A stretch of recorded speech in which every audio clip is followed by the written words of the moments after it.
नमस्कार मंडळी, मी सूरज खरटमल रत्न मराठी मीडियावर तुम्हा सगळ्यांचं पुन्हा एकदा स्वागत करतो आणि पुन्हा मंगेश देसाई सरांचं सुद्धा हार्दिक स्वागत. धन्यवाद. तुमच्यासोबत बोलणं एक पर्वणी असते खरं तर.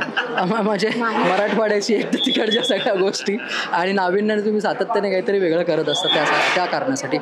यातही तुमचं सातत्य आहेच आहे अभिनयात आणि या सगळ्या गोष्टींमध्ये. परंतु आज काहीतरी नवीन तुम्ही घेऊन येत आहे. पुन्हा शिवाजी राजे भोसलेमध्ये तुमची वर्णी लागलेली. साधारण कसा तुमचा एकंदरीत एक्सपिरियन्स? नाही, एक तर महेश मांजरेकर सर दिग्दर्शक आणि चित्रपट छत्रपती शिवाजी महाराजांवर आणि त्यातली मला मिळालेली एका वकिलाची, जगताप वकिलाची भूमिका. जो वकील त्याची बॅक स्टोरी आहे, अत्यंत हुशार आहे, पण काही कारणामुळे त्यांनी काम थांबवलेलं आहे. पण छत्रपती शिवाजी महाराज भूतलावर येतात आणि बाकीच्यांना सांगतात की ये आदमी है, इसके तरफ से काम कर लो, सब काम हो जाएगा. आणि नंतर तो कशा पद्धतीने कामाला लागतो त्याचं खूप छान चित्रीकरण किंवा छान प्रदर्शन महेश सरांच्या माध्यमातून पुन्हा शिवाजी राजे भोसलेमध्ये झालेलं आहे. त्यामध्ये पण तुमच्या वाटेला नेहमीच अशा खूप हुशार माणसांच्याच भूमिका जो नेहमी कोणाचं तरी भलं करत असतो. कसं काय, किती भाग्यवंत समजता या बाबतीत? नाही, मुळात काय विचार जसा असतो माणसाचा तसं त्याला मिळत जातं. मला नेहमी असं वाटतं की जेव्हा मी 1993 साली इथे आलो होतो मुंबईमध्ये स्ट्रगल करायला, तेव्हा माझं कोणीच नव्हतं इथे. मी एकटा उतरलो बॅग घेऊन आणि आता कुठे जायचं, काय करायचं काहीच माहिती नव्हतं. पण मुंबईतल्या लोकांबरोबर कुठलंही कनेक्शन नसताना, कुठलंही नातं नसताना त्यांनी मला आपलंसं केलं. त्यांनी ते सगळे माझ्या पाठीशी निस्वार्थीपणे उभे राहिले. त्यांनी दिलं तो थॉट कुठेतरी माझ्या डोक्यात सतत असतो आणि मला असं वाटत असतं की आपण सुद्धा त्या उपकारांची परतफेड कुठल्या तरी माध्यमातून केली पाहिजे. आणि मग ते कसं माध्यम मिळतं त्या माध्यमातून मी ते करायचा प्रयत्न करत असतो.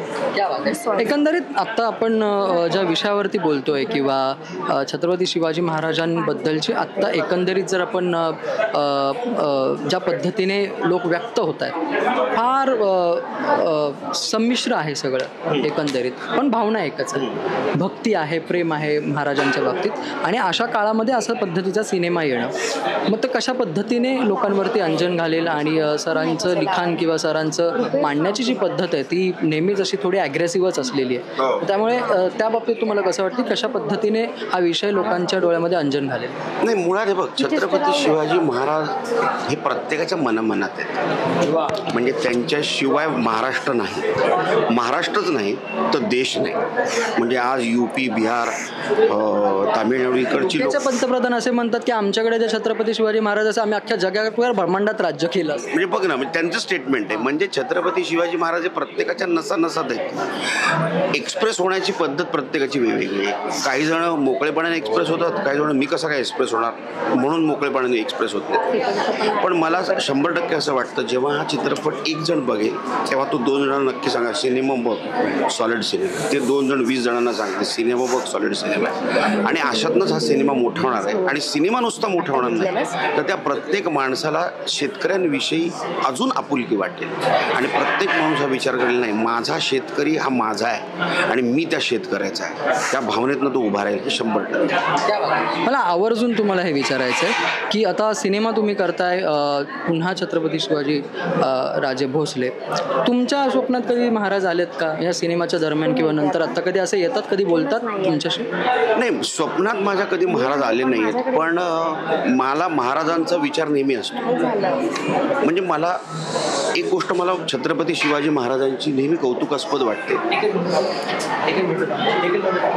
एवढे गड किल्ले त्यांनी बांधले, एवढा सगळा प्रवास केला, इकडे तिकडे फिरले. हे सगळं करत असताना त्यांनी सगळी माणसं कशी जोडून ठेवली असतील स्केच काढून आणलंय बरं. तेव्हा ना मोबाईल ना टेलिफोन काहीच नाही. म्हणजे खरंच कबूतर होते की नाही असाही प्रश्न आहे. अशी काय त्यांची टेक्निक होती की ते सगळ्या माणसांना सगळ्यांना जोडून ठेवत होते. सगळ्यांचं कम्युनिकेशन एका वेळेला होतं. सगळ्यांना माहिती असायचं की या वेळेला आपल्याला काय करायचं. हे काय असेल, हे कुठलं बुद्धी चातुर्य असेल छत्रपती शिवाजी महाराजांचं. आणि हा विचार मी नेहमी करत असतो. स्वप्नात हे बघ, स्वप्न पडणं किंवा स्वप्नात येणं. अरे स्वप्न पडणं किंवा स्वप्नात येणं हे पूर्णत्वाला जाईलच की नाही याची गॅरंटी नसते, पण मनातला विचार जेव्हा सतत असतो तो कधी ना कधी इम्प्लिमेंट होत असतो. आणि तो मी नेहमी प्रयत्न करत असतो की माझ्या जवळच्या माणसांना कसं बांधून ठेवता येईल, माझ्या जवळची माणसं सतत माझ्या संपर्कात कशी राहतील, हे मी नेहमी प्रयत्न करत असतो.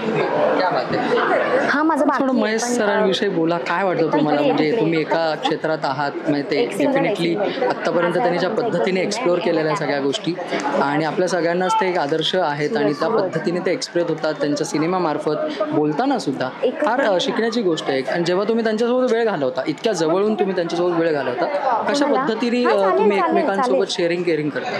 हे बघ, ते ना खूप क्लिअर आहेत, म्हणजे छक्के पंजे त्यांच्या डोक्यात नाहीत, ते एकदम क्लिअर आहेत. त्यांना जे वाटतं ना ते बोलून मोकळे होतात. सुरतचा आणि माझा एकच आणि व्हिजन म्हणशील तू, त्यांच्या तर डोक्यामध्ये क्लिअर व्हिजन असतं की मला हे असं दाखवायचं, हे असं दिसलं पाहिजे. या चित्रपटाच्या निमित्ताने पहिल्यांदाच त्यांच्यावर काम करायचं योग आला. पण एक गोष्ट लक्षात आली की आजपर्यंत महेश मांजरेकरांनी प्रत्येक विषय वेगळा हाताळला आहे आणि तो सक्सेसफुल झाला. त्याच्या मागचं कारण काय असेल तर त्यांचं पॅशन. इतक्या पॅशनेटली त्यांनी ज्या पद्धतीच्या जॉनरच्या फिल्म्स केलेल्या आतापर्यंत आणि प्रत्येक जॉनरमध्ये त्यांना यश मिळालेलं आहे. मला वाटतं की याही सिनेमाला तसंच यश नक्की मिळेल आणि तुम्हाला तर यश चिकटलेलंच आहे, त्याच्यामुळे त्याच्यासोबत ते येईलच. त्यावेळेस खूप खूप शुभेच्छा तुम्हाला आणि धन्यवाद रत्ना मराठी मीडियासोबत वारंवार बोलण्याबद्दल. Thank you so much. Thank you very much. 31 ऑक्टोबरला पुन्हा शिवाजी राजे भोसले चित्रपट येतोय. जवळच्या चित्रपटगृहात जाऊन बघा. स्वतः बघितलं की 2 जणांना सांगा, 2 जणांनी बघितलं की 20 जणांना सांगा. नक्की आवडणार. खूप खूप शुभेच्छा. धन्यवाद. थँक्यू. रत्न मराठी मीडियाला सबस्क्राईब करा, बेल आयकन बटन दाबा आणि ह्या व्हिडिओला नक्की लाईक करा आणि तुमच्या प्रतिक्रिया कॉमेंट बॉक्समध्ये नक्की कळवा.